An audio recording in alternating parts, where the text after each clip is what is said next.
No award for Bella Belen. Nanay at tatay ni Belen nang hinayang din.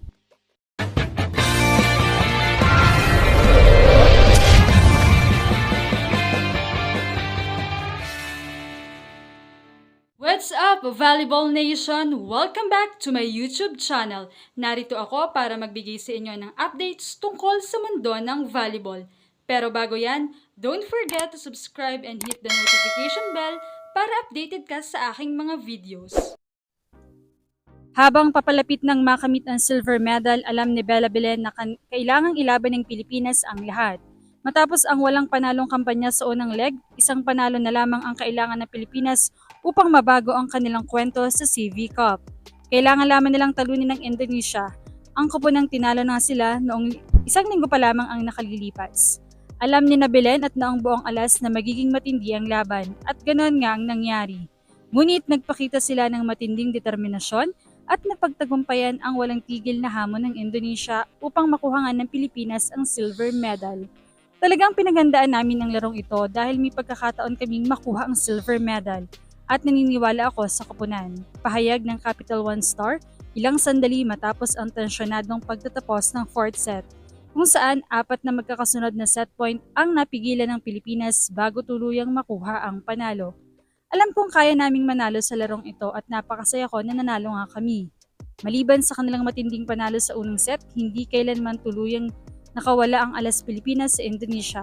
Patuloy na bumabawi ang mga Indones, gaano man kalaki ang kanilang pagkakahabol sa score. Pinakamalinaw na nakita ang kanilang determinasyon sa fourth set. Doon tumanggi ang Indonesia na basta-basta na lamang sumuko at itulak ang laban para sa silver medal sa isang tensyonado at makapigil hingin ng extended finish. Alam namin na mas gagaling ang laro ng Indonesia laban sa amin dahil natalo kami sa huling laban namin sa Vietnam. Ani ni Belen. Samantala, marami naman ang nanghinayang na hindi nakakuha ng award si Belen, maging ang kanyang mga magulang ay agad napapost na si Belen ang standard ng outside hitter dahil hindi lamang sa pag-atake maaasahan kundi napakahusay rin ng depensa. Kaya naman umani rin ito ng mga komento mula sa ibang fans. Grabe ang digs niya, kasama pa ang malazombie niyang backward crawl at tumbling. Kaya nag-shine si Laure dahil kay Bella. Pag nasa likod si Bella, tumatagal si Laure sa front dahil sa receives niya. Pero pag si Bella na yung nasa unahan, saglit lang kasi wala ng depensa sa likod. Sayang, may award din sana siya. Yes, Bella deserve an award. Ganda talaga ng passing niya sa setter pag siya ang nag-receive. Baka hindi pa lang talaga para sa kanya ang moment na to. Sad for her because she really deserves an international recognition, but knowing her, she really won podium award for Alas and they did. Silver is silver. Marami talaga ang humahanga kung paano dumepensa si Belen sa likod. Ika nga ng isa pang komento, kapag si Belen ang nagre-receive, 80% ay naiisat ni Gia sa mga middle at napakaganda ng mga palo ng mga ito kapag nasa likod din si Belen at malaki ang tulong nito sa mga libero.